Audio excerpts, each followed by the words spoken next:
Yo, magandang umaga.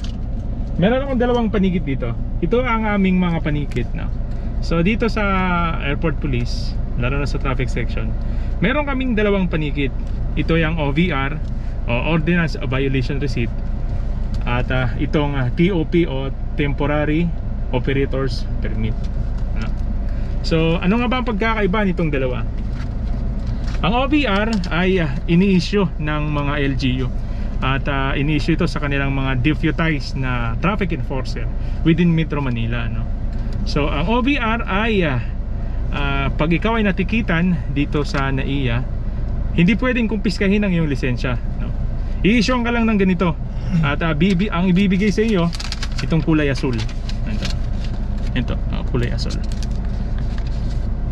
So pag halimbawa natikitan kayo, no, itong OVR ng mga, mostly ang humahawak nito ang aming mga traffic aids, no, ang mga MIA traffic aids.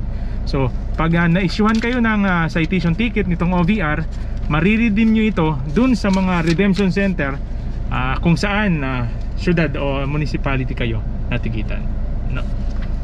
Itong OVR. Itong hawak ko naman, ito ang tinatawag na TOP o Temporary Operators Permit.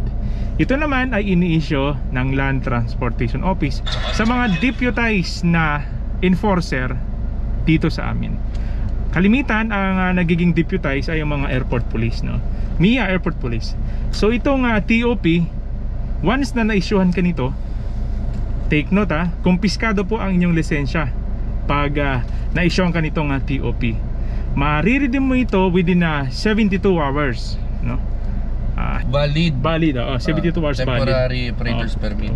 Tapos meron kang 5 araw para i-contest. So sa tingin mo may mali sa panguhuli ng enforcer, pwede mo i-contest, no? Pero after 6 days, no, halimbawa hindi mo na kinontest, so tinatanggap mo na ikaw nga ay nagkamali, ano? Tapos merong 15 days, no?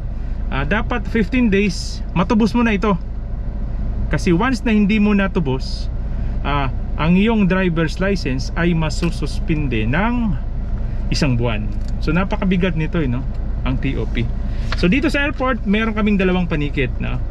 Ang TOP ng Land Transportation Office, ang Temporary Operators Permit, at itong OVR ng Pasay City Ordinance. So sa mga driver na nagiging pasaway hindi naman pasaway, pero siguro nakakaligtaan lang nila magbasa ng mga regulatory signs within NAIA complex, no? So mag-ingat na lang po tayong lahat at ugaliin natin, ng magbasa, hindi lang dito sa NAIA, kundi sa saan ka man naman punta. Bilang isang driver dapat aware ka. So yun lamang po, at mag-ingat tayong lahat.